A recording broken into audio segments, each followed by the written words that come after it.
നമസ്കാരം.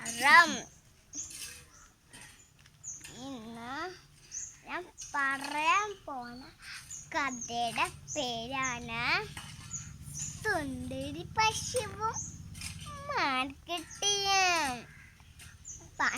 പണ്ട് ഒരു ഗ്രാമത്തിൽ അപ്പുന്നൊരു കുട്ടി ഉണ്ടായിരുന്നു. അവന് സുന്ദരി എന്ന് പറഞ്ഞ പശുക്കുട്ടി ഉണ്ടായിരുന്നു.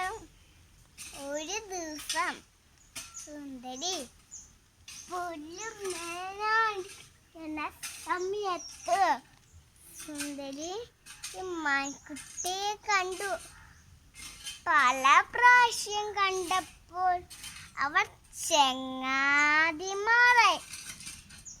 ഒരു ദിവസം മാൻകുട്ടി ചോദിച്ചു, സുന്ദരി നീ എൻ്റെ കൂടെ കാട്ടിലേക്ക് പോന്നോ? അവിടെ നല്ല നല്ല പഴങ്ങളും നല്ല പുല്ലുകളും പിന്നെ ഭംഗിയുള്ള പൂക്കളും വേണ്ടതൊക്കെ തരാം. കണ്ടുകൊണ്ട് കുട്ടി മൺകുട്ടി കാട്ടിലേക്ക് പോയി. സുന്ദരി കാട്ടിലേക്ക് പോയി. അവിടെ എത്തിയപ്പോ സുന്ദരി പറഞ്ഞു, ഹായ് കഠിന എന്തൊരു ഭംഗി, എത്ര പഴങ്ങൾ, എത്ര പുല്ലുകൾ, ഭംഗിയുള്ള പൂക്കൾ. അങ്ങനെ സുന്ദരി അവിടെ കളി രസിച്ചും നടക്കും. പെട്ടെന്ന് ശബ്ദം പേടിച്ചു പോയി. സുന്ദരി ചോദിച്ചു, മാൻകുട്ടി എന്താണ് ശബ്ദം? മൃഗങ്ങളൊക്കെ പേടിച്ചോടുന്നു.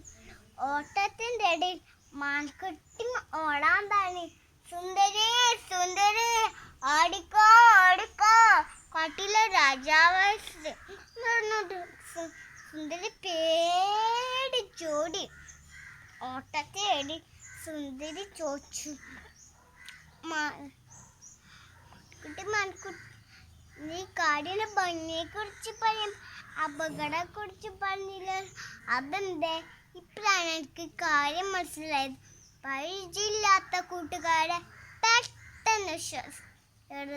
പിന്നെ ഒരിക്കലും സുന്ദരി കാട്ടിലേക്ക് പോയിട്ട് ഈ കണ്ണിനെ ഗുണപാഠം എന്താണ്? പരിചയമില്ലാത്ത കൂട്ടുകാരെ പെട്ടെന്ന് വിശ്വസിക്കരുത്. നന്ദി.